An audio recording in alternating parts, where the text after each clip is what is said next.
Hello, sinners.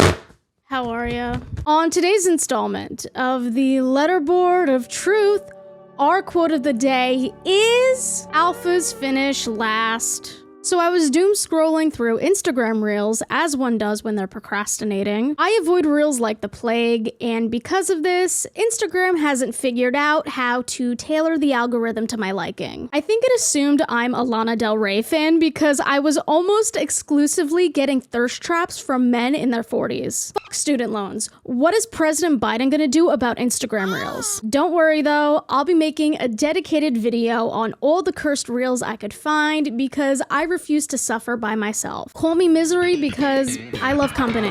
However, for today, I want to focus on just one fella I came across, and that fella is Spence Mentality. Spence McManus is a warrior for Christ and became a multimillionaire by 22 years old from managing women on OnlyFans. He and his business partner fondly refer to themselves as OnlyFans pimps, just like Christ would have wanted. But apparently, this has led Spence to major financial success, and he has no problem letting us know. Because like, the shit out of a girl, is she gonna go from having this on top of her to having some average Joe looking on top of her? Probably not. And I got the cash, and I got the socials, and I got the status, and I got the cars, and I got the penthouses, you know what I mean? If I ever got in an argument or broke up with my girl, I would hop in my $180,000 car over there, and I'd be able to pull up anywhere. I'd be able to pull up to Hooters and fit 9 of those in the passenger seat. I don't care about your opinion. It doesn't affect me. I still make millions of dollars. I don't give a I don't make millions.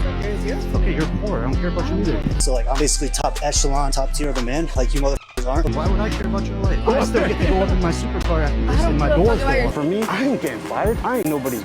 I'm not a employee. I'm not a slave. I'm a man of the year. Again, just like Christ would have wanted. According to Spence, this account is meant to share what he wished he knew when starting out. So with that in mind, we might as well begin with the reel that brought Spence to my attention. I popped some ever like twice, finished inside both times. Like I said, I don't give a if you have a dime piece girlfriend, you should be finishing inside every time just so you can reproduce amazing genetics or like another amazing genetic potential human being and create savages that are going to rule the world. But yeah, like I said, I don't pull out, I don't use protection. The girls on birth control, like I don't get for me personally. But you know, all you NPCs can operate like NPCs. Oh, wow.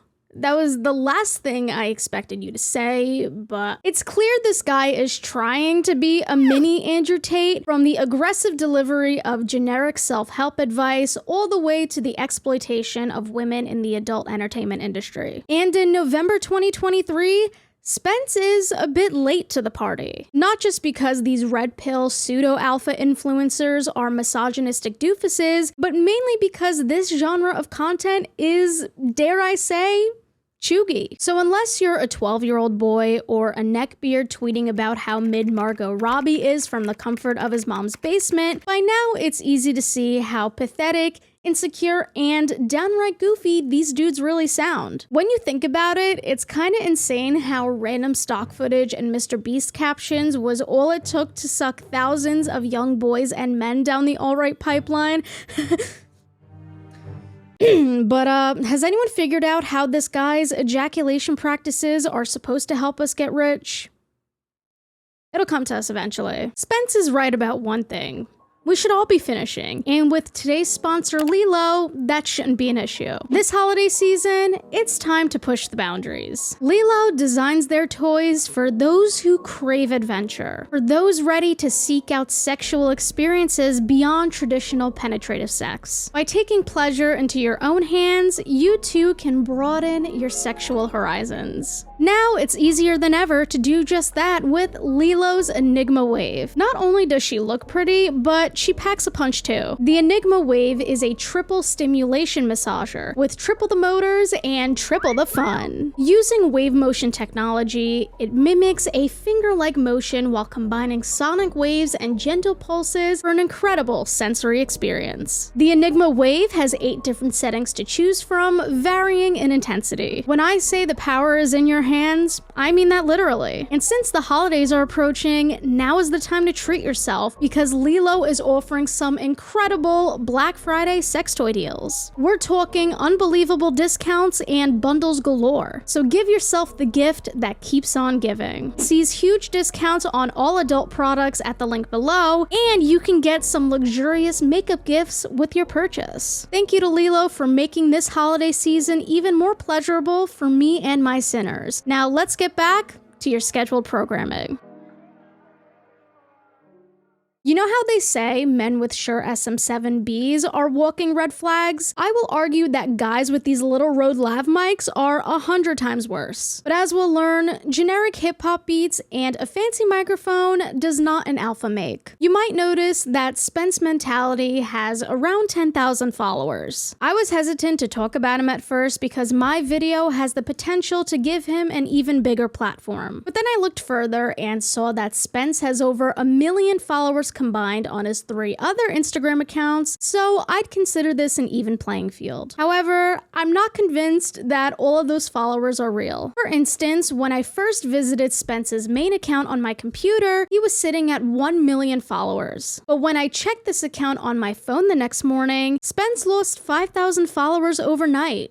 Odd. Just to make sure I wasn't losing it, I went back to my computer and looked at the open tab, and he was still at 1 million followers. Then I refreshed the tab, and he was down to 995,000 followers. Instagram purges bots and fake accounts periodically, which is why you might see a drastic change in someone's follower count. So I'm not gonna outright accuse Spence of buying followers, cause let's be real, that would be ridiculous.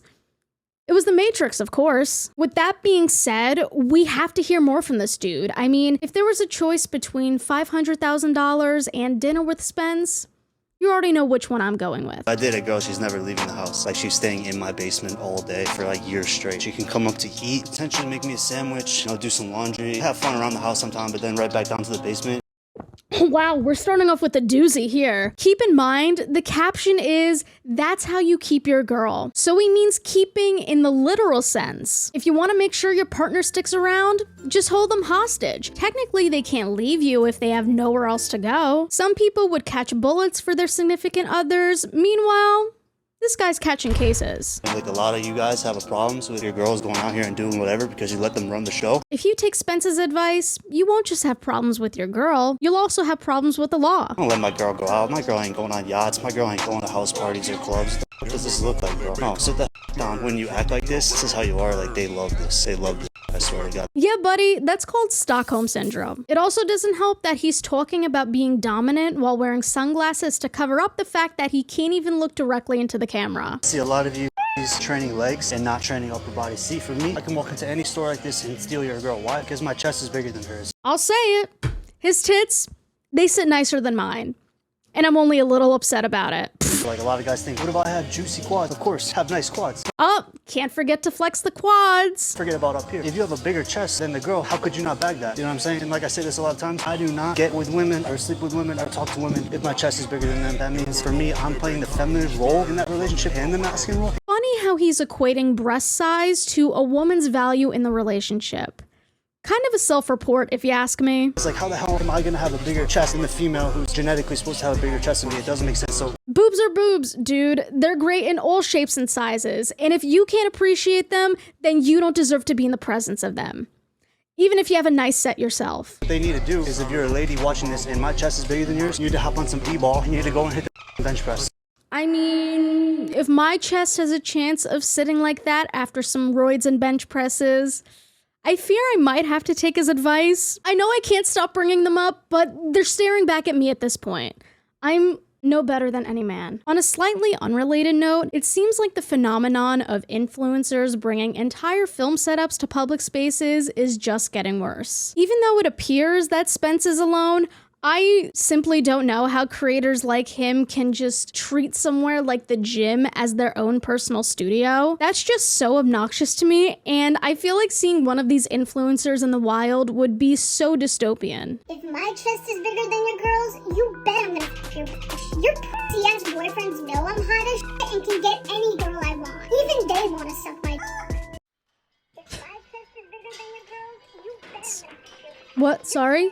Yeah, the machine's all yours, man. Would you ever let your girl wear skinny clothes when you're not around? Bro, look, if I'm going to the store with my girl, she can rock some sexy ass shit because I know my girl's sexy and she's got a sick ass body. But yo, if I'm not there, cover up, man, because like it's just inviting people to catcall, it's inviting people to approach, inviting people to potentially abduct her, inviting people to potentially abduct her. If anyone's gonna abduct my girl, it should be me. Just remember, this is the same dude who wore that slutty ass tank top in the previous video. I know people are gonna look if she's wearing a bathrobe or she's wearing a outfit that she would wear to church. People are gonna look regardless. But it's just like, if you guys have a girl that's going out, especially to like clubs and social events where people are partying, pool parties, man, if you're in Vegas or something like that and your girl's going to like that without you, where everybody's drinking, clubbing, making out, hooking up, you're delusional. Hey Spence, I don't know if you've rewatched any of your previous work, but it seems like you're the only guy she should be worrying about. Trophy wife these days is rare. Back in the 1940s, women used to act right. They used to act like wives. Women acted like wives back in the day because they had no other choice. Women weren't allowed to open credit cards until the mid-20th century, and banks were allowed to deny them loans just based on the fact that they were women. Their husbands also controlled all the finances, so what could married women do other than be the homemakers? For me, I want to spend my days grinding and working and hunting. I feel like I'm a lion, and my woman's a lion too. She's strong. However, we hunt in different ways. What are you hunting? Exactly. These dudes act like they're gonna be drafted into World War III at any second. This is the kind of guy who still brags about his high school football ranking 10 years later. I don't want a woman that's gonna go and work all day and try and be a CEO or a boss. Why are you gonna compete with me financially? Let me provide for the family. You provide for us in different ways. The craziest part of this statement is that Spence's girlfriend is an OnlyFans model. And I'm not bringing that up to slight her. I don't view her as better or worse than anyone else for choosing this career path. And you all know I support women in business. But you'd think a guy as possessive and controlling as Spence seems to be wouldn't be okay with his partner working, let alone in the adult entertainment industry.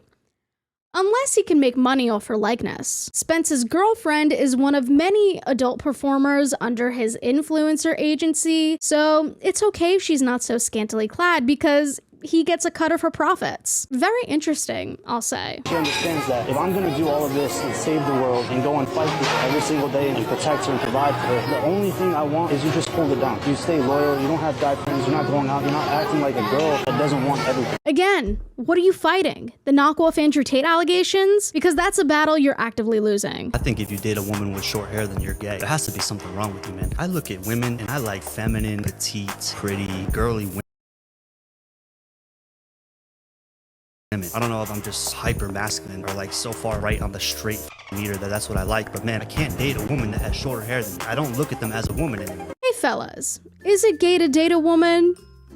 Sinners, we have come full circle here. Plus, the idea of short hair is a little subjective. Like, does that mean her hair should be past her armpits, past her shoulders, down to her butt? In this case, I assume he's talking about women with pixie cuts, cause short hair like that is stereotypically masculine. Even then, there are plenty of men who rock the long hair, which is usually considered feminine. We're not gonna act like Fabio didn't carry the romance genre for years. Everyone's allowed preferences, even Spence. Just don't be a jerk about it. Some people tend to forget the last part. Your girl won't let you go through her phone, and you just gotta think there's a reason why. And everybody will have a bunch of excuses. All the girls will have excuses like, oh my god, it's my privacy, it's my privacy. I want a relationship where I have nothing to hide, you have nothing to hide. No, I'm not gonna go through your phone, but I need to know if I want to, and if I ever feel some type of way or I have a suspicion about something, I'm able to. In a shocking turn of events, I can kind of see where Spence is coming from. We all want that sense of trust with our partners, but I don't think having each other's passwords is the way to do it. In most cases, it'll go one of two ways.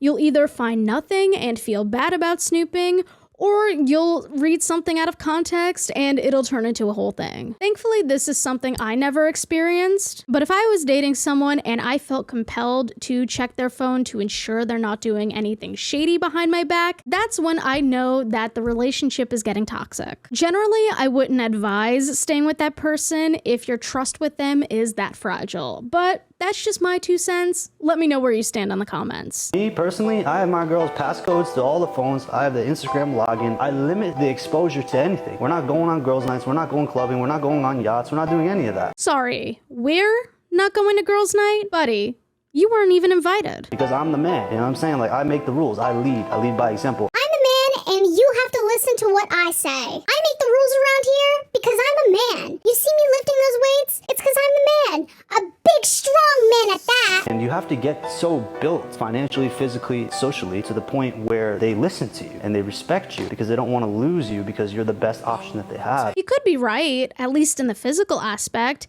It does take a lot of agility and flexibility to be up your own ass this much. And if you're not the best option that they have, they will try you. And if they do try it, bro, and they disrespect you, don't be afraid to walk away. Use that pain, use that frustration, turn it into positive momentum, and go ahead and create your dream life, your dream body, your dream bank account, so that way this shit never happens to you again. This is one of those rare moments when Spence is so close to the point, yet he still manages to miss it. I think the core message is good. Just because a relationship goes sour, that doesn't mean your life has to end. You can still push through the pain and make something great out of yourself. The problem is, his interpretation reeks of toxicity because he's equating disrespect with setting boundaries. A girl isn't disrespecting you if she doesn't let you control her every move. She just doesn't like being controlled, because you are being controlling. I don't know why any guy should ever be with an ugly bitch. Even if she has the sickest personality, like, bro, why are you settling for that? There's so many hot girls with cool personalities too. I mean, not really, but... Not really, but I love this guy. He's borderline camp right now. You gotta slam that every day for the rest of your life. It's gotta be a girl that, like, if you get her pregnant, if you knock that up, like, you don't really give a fuck. You know, like, your kids are gonna be sexy and have sick genetics too, so, like... Your kids are gonna be... When I feel bad with some of you guys walking around with 4s on your arm. They're, like, gripping it real tight. Why the fuck would you flex a 4? Go out and get in the gym so you look built like this so you can go and bag anybody you want. Spence, you're doing it again. You're forgetting that beauty is subjective. Someone that's a 4 to you could be a 9 to someone else. Imagine a person that has different tastes than you. That's unfathomable. Bananas, really. Bonkers, even. Because, like, how many men are walking around looking like me? Less than 1%. I'm like 210 pounds of pure steel and sex appeal. Of course, I can any girl in the entire world that I want. I need that on a shirt. Holy shit. 210 pounds of pure steel and sex appeal. It's kind of camp, I fear. But really, you're an average white guy with muscles who's an Andrew Tate fan. I could walk into any gym in the United States and see 10 guys just like you. For all you guys out there, if I text your lady, you know, right, I can beat the absolute piss out of you. I can kick you in the ribs, beat you the up. I could beat you up so hard, dude. Don't even try me. Step on you, spit on your face. If I... Get out of here with that visco-ass transition. Remember those lens flares we all used on our Instagram pictures back in 8th grade? If I did that to you in front of your girl, do you think that your girl would still respect you or still feel safe and protected by you? I think the girlfriend would actually be wondering, hey, why the fuck did you just beat up my boyfriend? You're at a bar, you're at a club with your girl, somebody says something stupid, you think you're the man, you got drunk muscles, you go up and you say something, you get your absolute ass kicked in front of your girl, now you look like a little bitch, right? Cannot let that happen. That girl will never look at you the same. It's a respect thing, and that's why all you guys are out there getting cheated on. Something tells me this guy's never been in a fight. Do men get cheated on? Absolutely. But it's not because they can't fight. And if that's the case, that's a pretty stupid reason to break up with someone, in my opinion. Roid rage is something else, man. Now, I know you love Spence's content as much as I do, but unfortunately, I only have one more video in the arsenal for us today. And I think this last clip encapsulates how much of the red pill / alpha male ideology is rooted in insecurity. You're delusional if you think your partner's staying loyal to you. You're delusional. When every guy goes up to your girl at a pool party, do you think your girl's gonna say, hey, hold up, my boyfriend sitting at the house beating his meat isn't gonna appreciate you talking to me? Of course not, bro. Let's just be realistic here. Well, yeah, she would if you're dating someone who has mutual trust and respect for you. Guys, girls, we could all agree on this. If your girl is out and you're sitting your ass home, or you're in a different state, long distance, we got these girls going to college and the guy's not at the same college, bro, break up with the girl, man. It's nothing personal. You just gotta realize you're going to get shit on. You're gonna get shit on. These girls aren't loyal. This video made me really sad because it's a very unhealthy way to look at romantic relationships. Are there shitty women in the world who cheat on every person they're with? Yeah, of course. And if that's happened to Spence, then I'm truly sorry he went through that. But that behavior is not exclusive to women. Anyone of any gender has the capacity to cheat. And he's right. You are gonna get shit on when you date. Hopefully not literally, but when you enter the dating world, you're signing up for the good and bad that comes along with it. That doesn't mean you have to put up with toxicity or abuse, obviously. No one deserves that. But it's up to you to not let the pain from past partners define your future relationships, because that's not fair to any potential prospects of yours. At that point, you just become a self-fulfilling prophecy. That's why I hate what these alpha red pill influencers preach so much. They capitalize on the sadness and heartbreak of their viewers for money and attention. They preach self-help, but their advice hurts more people in the process. There are a lucky few who come out on the other side, but most continue to wallow in their anger and insecurity, and even take it out on others. Let me be clear. Random influencers online are not responsible for your mental health. You are. But as a content creator myself, we should all recognize that having a big platform is a huge responsibility, and we need to be mindful of what we put out into the world and how it can affect people. I try not to use the phrase "who hurt you" anymore because I think it comes off a little patronizing, but I sincerely hope that Spence and others who think like him come to learn that automatically being distrustful, controlling, and aggressive towards everyone around you isn't a great way to live. And with that, I'm gonna end the video right here. I'm very curious to hear what you think about our buddy Spence, so please feel free to leave any and all comments down below. And I should mention, don't go and harass Spence. Let's keep our discourse in this community. If there's anything specific you'd like me to talk about going forward, I have a Google form linked in the description where you could submit your video ideas. But thank you so much for watching today's video. If you liked it, make sure to give it a tiny thumbs up and subscribe down below. I love you guys, and I'll see you very soon with a brand new video. Bye!